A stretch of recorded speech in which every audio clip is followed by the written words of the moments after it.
New Hampshire now has some folks thinking twice about updating their status on Facebook. There is a suspicion that a group of guys in New Hampshire were using the social networking site to rob homes. How exactly does that work? Trace Gallagher live from our West Coast newsroom with the details on that one. Hey, Trace.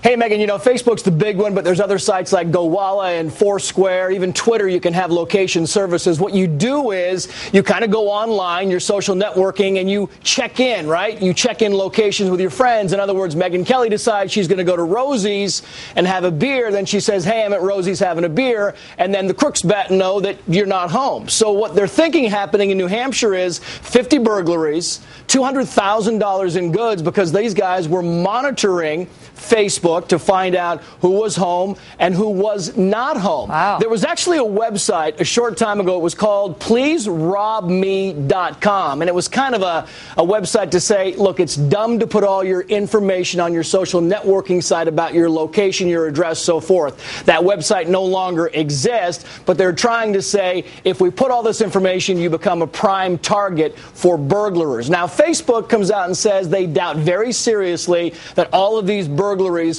are because of Facebook, and the cops have even acknowledged that not all 50 are linked to Facebook, but it's a very good indicator that when someone knows exactly where you are and they know your address and they know your town, it makes you kind of a target for some criminal activity. So the bottom line here, Megan, is on your social networking status, never put your address. Your hometown really is one of those things that shouldn't be on there as well. You mean I shouldn't broadcast my home address to the nation? That's a bad idea? You shouldn't. Bad idea. Bad idea to broadcast that, or if you're at Rosie's having a beer. Well, you know, at Rosie's having a beer is one thing, but the problem arises when you say, hey, the whole family's in Hawaii.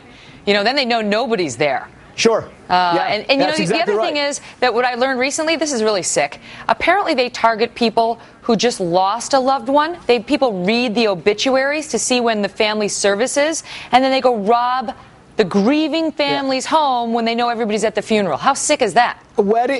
Funerals, weddings, any kind of big event, they know that everybody's going to be there, and that's when they pounce. So it's You got to call the muscly neighbor to sit at your house. There's good news and there's bad news. The bad news is you're not coming to my wedding. The good news is I need you to sit at my house for 8 hours. Yeah, or the dog. All right. Thanks, Trace. Okay.